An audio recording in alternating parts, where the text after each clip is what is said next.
Kita awali informasi pertama, pemirsa. DPR dan pemerintah akhirnya menyepakati seluruh pasal yang terdapat dalam RUU Cipta Kerja. RUU Omnibus Law tinggal menunggu pengesahan dalam rapat paripurna DPR paling lambat 8 Oktober mendatang.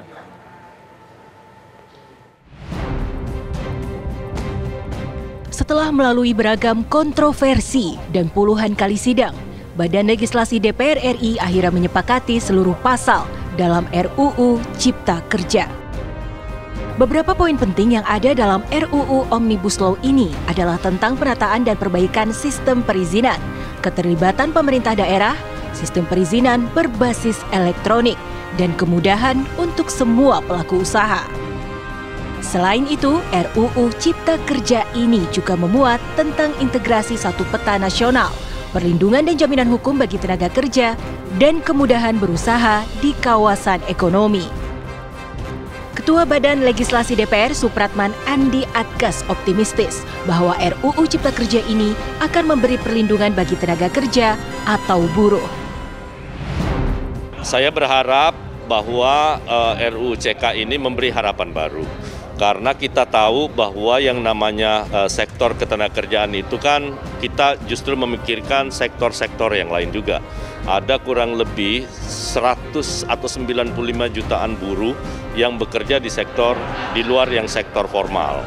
Nah, ini yang kita coba memberikan perlindungan, baik itu PKWT maupun yang lain-lain, untuk bisa juga mendapatkan perlindungan dari negara. Bagaimana menjamin supaya undang-undang ini juga memberikan perlindungan kepada mereka.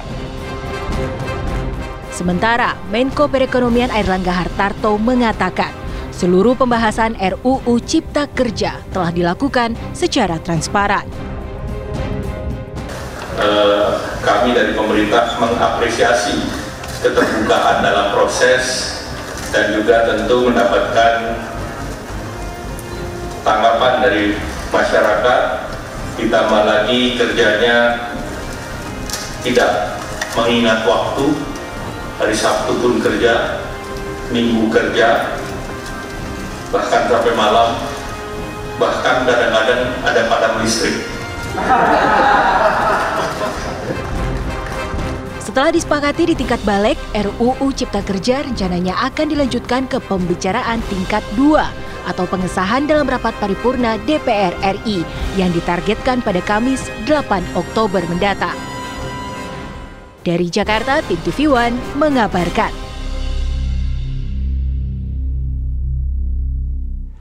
Ya pemirsa, salah satu pasal yang disepakati dalam RUU Cipta Kerja adalah ketentuan pesangon bagi karyawan yang terkena PHK akhirnya ditetapkan sebesar 25 kali gaji.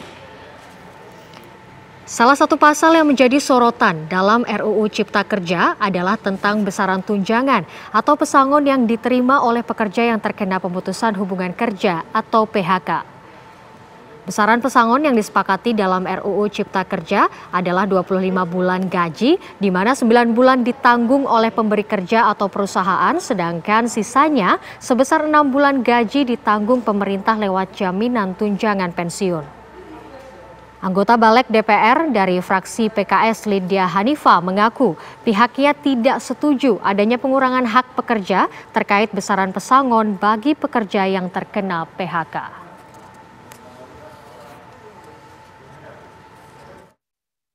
Kedua, kita juga mencatat bahwa ada persoalan di mana tidak memberikan keberpihakan pada tenaga kerja.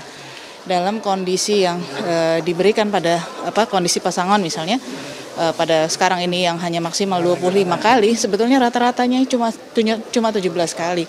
Sehingga kalau ditetapkan pesangon maksimal 32 kali itu tidak akan memberikan kesulitan sebenarnya bagi pelaku usaha.